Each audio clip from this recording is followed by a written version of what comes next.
Hello प्यारे बच्चों। आज हम करेंगे डायरेक्टरेट ऑफ एजुकेशन की हिंदी की वर्कशीट। 7 तारीख की है, कक्षा 5 के बच्चों के लिए।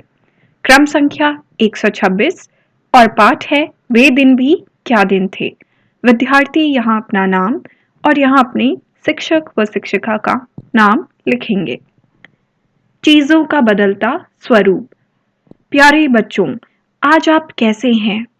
क्या आप अच्छे से सोए और बहुत सारे सपने देखे? आपने कभी सपनों में अंतरिक्ष की सैर की है?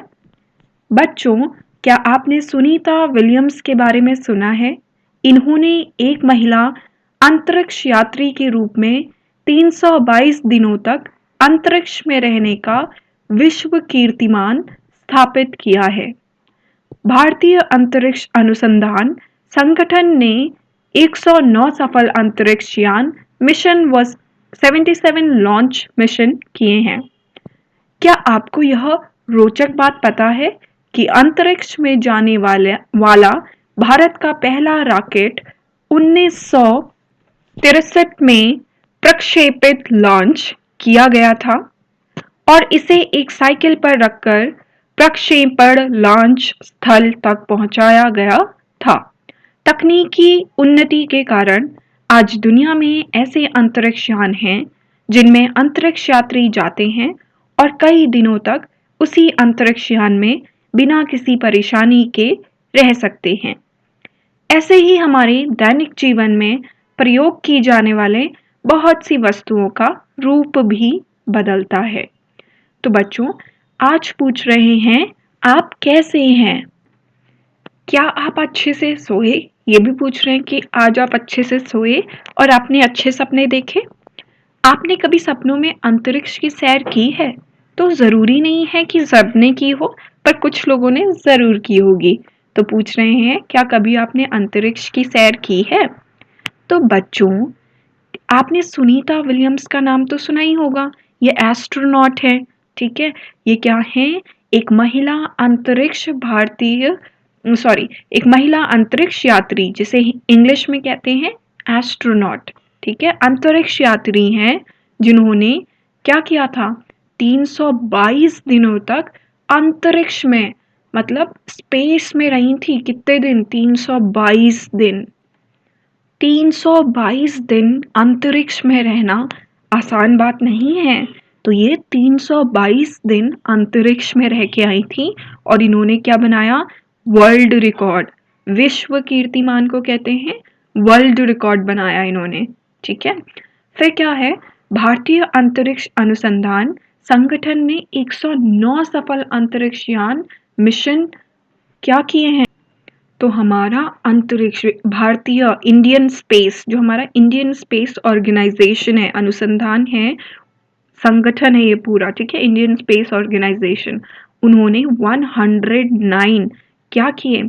अंतरिक्ष यान, ठीक है, 109 स्पेस क्राफ्ट मिशन कहते हैं जिसे, व 77 लॉन्च मिशन किए हैं। और सबसे रोचक बात क्या है कि अंतरिक्ष में जाने वाला भारत का पहला रॉकेट, ये सबसे इंटरेस्टिंग बात है।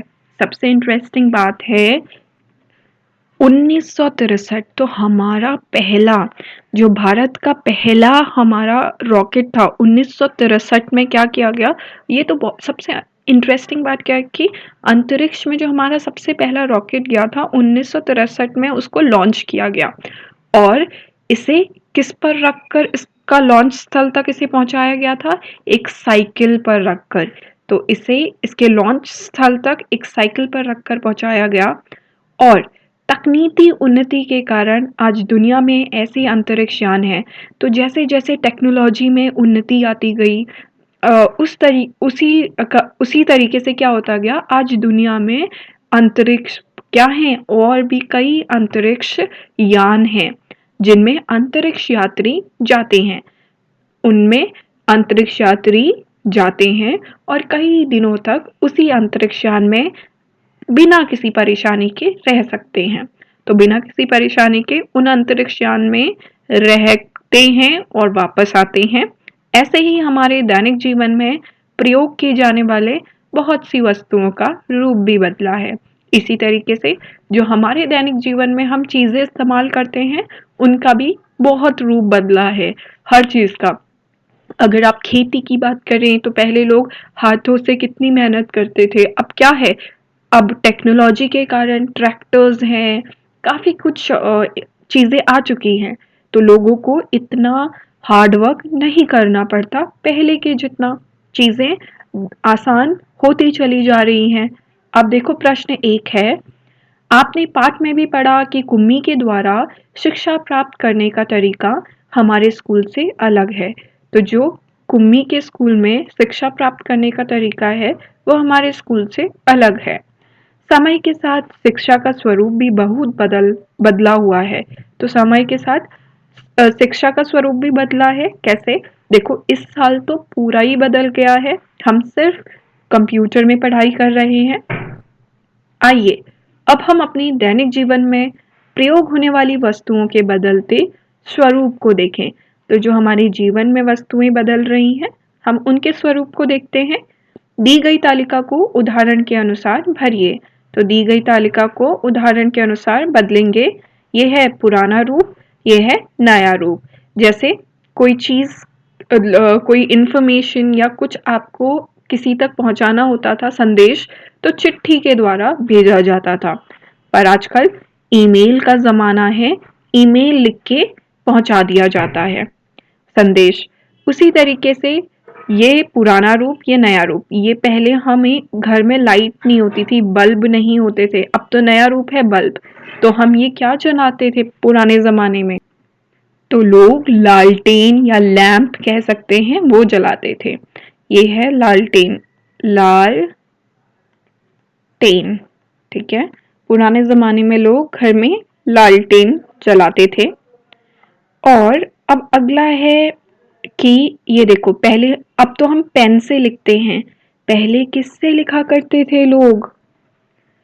तो ये है मोर का पंख। जब पेन नहीं हुआ करते थे, लोग पंख से लिखा करते थे, या तो मोर का पंख ले लेते थे, पर किस चीज से लिखा करते थे? पंख। ये पंख मैं दोबारा लिख देती हूँ, प ख, और प के ऊपर अंग की बिंदु, ये हो गया पंख। ठीक है बच्चों, पहले हम मोर के पंख से लिखा करते थे, या पंख, आप सिर्फ पंख भी लिखेंगे, पंख और शाही, ठीक है, शाही का इस्तेमाल करते थे और पंख से लिखा करते थे। टेलीफोन, टेलीफोन, और ये क्या है? मोबाइल। आजकल हम क्या इस्तेमाल करते हैं? मोबाइल। टेलीफोन का ज़माना गया, अब मोबाइल का ज़माना आ गया है। बा ई ल, मोबाइल, ठीक है। पहले चूल्हे का इस्तेमाल करते थे खाना बनाने के लिए, और अब किसका इस्तेमाल करते हैं? गैस, ठीक है, गैस का। और पहले दातुन से अपने दांतों को साफ करते थे, अभी क्या है? कॉलगेट और ब्रश का इस्तेमाल करते हैं। तो ये रहा हमारा टूथपेस्ट और ये टूथ ब्रश। तो इसे इंग्लिश से हिंदी में लिख लेते हैं हम, टूथ पेस्ट, पे, टूथपेस्ट, ठीक है। और टूथब्रश, सिर्फ टूथपेस्ट से तो नहीं होता, ब्रश का भी इस्तेमाल करते हैं। तो टूथपेस्ट और टूथ ब्रश, ब्रश, ठीक है, टूथ ब्रश, टूथपेस्ट और टूथब्रश। ये रहा गैस, ये मोबाइल, ये पंख, और ये रहा आपका लालटेन, ठीक है। आपको अगर यहाँ पे पंख और शाही लिखना है तो वो भी लिख सकते हैं, दोनों उत्तर आपके सही होंगे। पंख और शाही, आधा श या ही, ठीक है। अब अगर आपको अंतरिक्ष में जाने का मौका मिले तो आप कैसे यान में जाना चाहेंगे? अपनी कॉपी में चित्र बनाकर अपने रॉकेट को एक नाम भी दीजिए। तो अपने अंतरिक्ष में जाना है तो कैसे रॉकेट में जाना चाहेंगे, उसका चित्र बनाएंगे और अपनी कॉपी में उसका चित्र बनाकर उसका एक नाम भी उसको देंगे। तो आप ऐसे बना सकते हैं, ठीक है। अगर आपको लगता है आपको दूसरे तरीके से बनाना है तो आप दूसरे तरीके से भी बना सकते हैं और इसको नाम दे दीजिए, अपना पसंदीदा नाम। मैं नाम नहीं दे रही हूँ क्योंकि सब अपनी पसंदीदा नाम देंगे। और अगर चैनल को आपने सब्सक्राइब नहीं किया है कर लीजिए ताकि अगली वर्कशीट आपकी मिस ना हो। अभिभावकों के लिए सुझाव है, मम्मी पापा के लिए, बच्चों से चर्चा कर कीजिए कि तकनीकी उन्नति का लाभ उठाने के साथ साथ हमें अपनी पृथ्वी को नुकसान से बचाने की जिम्मेदारी भी निभानी चाहिए और कोविड से बचने के लिए साबुन व पानी से अपने हाथों को धोते रहना चाहिए। बाय बच्चों।